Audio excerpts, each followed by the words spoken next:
2023년 4월 1일 토요일 묵상하게 될 말씀 본문은 마태복음 26장 17절에서 35절입니다. 오늘 묵상 말씀은 예수님과 제자들이 마지막 밤을 유월절 만찬으로 함께 보내는 내용이 나옵니다. 제자들과 마지막 시간은 예수님에게 고통이었을 것입니다. 사랑하는 제자들로부터 넘겨지고 버려질 고통 가운데서 기독교 역사상 가장 거룩한 예전인 성만찬이 탄생합니다. 자신의 몸과 피를 다 내어주면서까지 마련하신 거룩한 예식에 예수 그리스도의 지고지순한 사랑이 배어 있습니다. 그럼 본문을 살펴보도록 하겠습니다. 무교절 첫날 제자들이 예수님께 유월절 만찬 계획을 묻습니다. 유월절 식사는 단순한 저녁이 아닙니다.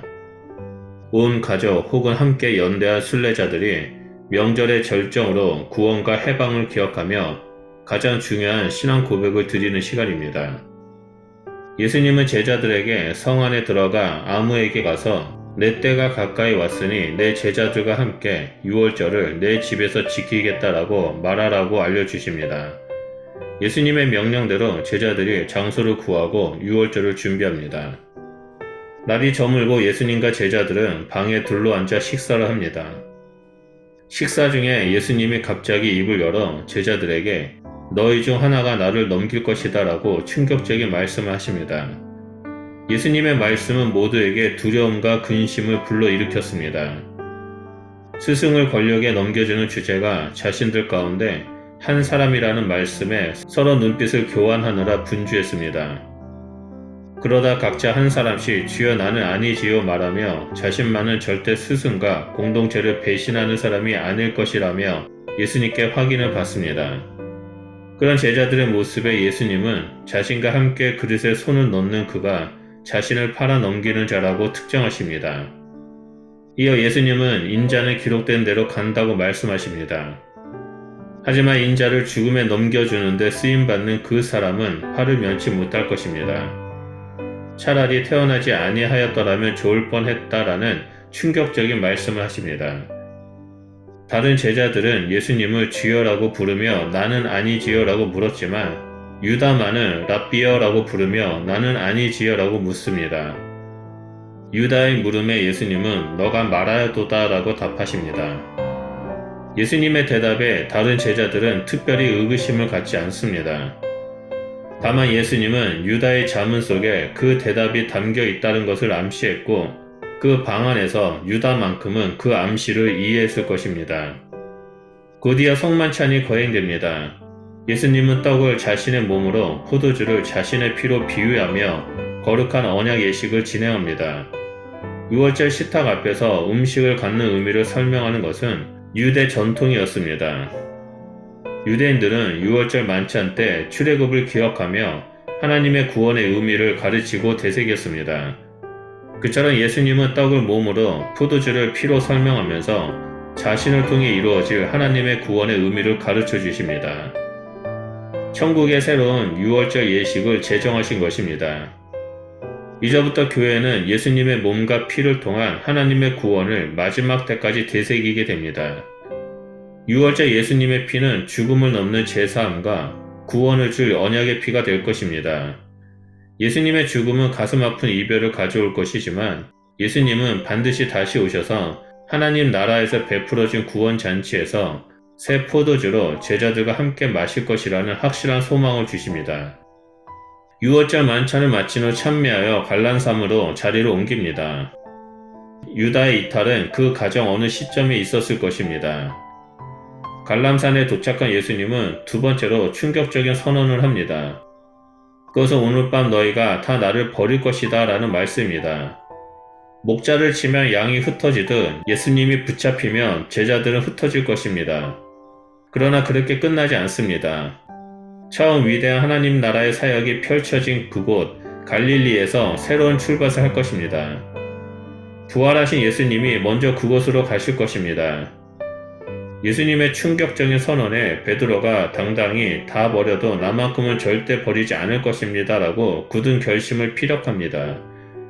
다른 제자들도 같은 마음이었을 것입니다. 제자들은 절대 그럴 리 없을 것이라고 장담하지만 불과 몇 시간 후면 그 장담이 무색해질 것입니다. 호언 장담했던 베드로를 향해 예수님은 그가 도망칠 뿐만 아니라 날 밟기 전에 예수님을 모른다고 3번 부인할 것이라고 말씀하십니다. 그 말을 들은 베드로는 더욱 상기된 채 주와 함께 죽었으면 죽었지 버리는 일은 없을 것입니다 라고 말합니다. 나머지 제자들도 그 고백에 평승합니다. 당장은 그 고백을 못 지켜 도망치겠지만 훗날 제자들은 이 무모한 약속이 현실이 될 것입니다. 우리는 종종 하나님 앞에서 나는 아니지요, 주를 부인하지 않겠습니다 라고 고백합니다. 하지만 이 땅에서 살아가면서 삶의 주관자 되시는 하나님을 잊어버리고 주님을 배반할 수 있는 존재라는 사실을 망각합니다. 하나님께서 분명하게 성경을 통해 우리가 나아가야 할 길, 천국 백성으로 살아야 할 방법을 알려주고 계십니다. 그럼에도 불구하고 때로는 나의 생각이 하나님 말씀보다 우선시하며 하나님 말씀보다 내가 원하는 대로 편한 대로 살아가고자 하는 습성이 있습니다. 베드로는 나는 결코 주를 부인하지 않겠다라고 했지만 수탉이 울기 전 두려움으로 인해 예수님을 부인했습니다. 그런 것처럼 우리는 마음속에 수탉 한 마리를 품고 사는 존재입니다. 감정에 따라, 생각과 욕구에 따라 예수님을 버리고 세상의 것을 선택하는 연약한 존재가 바로 우리 자신입니다. 예수님은 연약한 우리를 위해 십자가에서 몸을 찢기시고 피를 흘리셨습니다. 그리고 새로운 6월절 예식인 성만찬을 제정하셨습니다. 그래서 성만찬을 통해 우리의 연약함을 인정하고 예수 그리스도의 구원을 기억하며 나아가도록 하셨습니다. 우리가 날마다 예수님을 기억하면서 승리하는 삶을 살기 위해서는 우리를 위해 주께서 피를 흘리시고 찢기신 몸을 기억하며 나아가야 합니다. 매 순간마다 나를 위해 이 땅에 오시고 구원하신 예수 그리스도를 기억할 때 우리는 주님과 동행하는 그리스도인이 될 수 있습니다. 그러므로 오늘 하루도 예수님을 기억하며 동행하는 복된 그리스도인이 되시길 바랍니다. 주님은 우리의 구원자 되십니다. 기도하겠습니다. 하나님 말씀을 통해서 다시 한번 우리의 소망이 오직 예수 그리스도 한 분밖에 없음을 이 시간 고백합니다. 우리는 너무나 연약한 존재이기에 쓰러질 수밖에 없음을 고백합니다. 그렇기 때문에 우리는 예수님이 없이는 살 수 없음을 고백합니다. 하나님, 우리 가운데 성령의 충만함을 허락하여 주시고 매 순간마다 매 상황마다 나를 위해 십자가에서 몸이 찢기시고 피를 흘리신 예수 그리스도를 기억하며 하나님 말씀 가운데 머무는 자가 될 수 있도록 인도하여 주시옵소서. 그래서 이 땅에서 오직 주님만을 바라보며 끝까지 표대를 향해 걸어가는 주의 자녀가 될 수 있도록 함께하여 주시옵소서. 감사드리며 예수 그리스도 이름으로 기도드립니다. 아멘.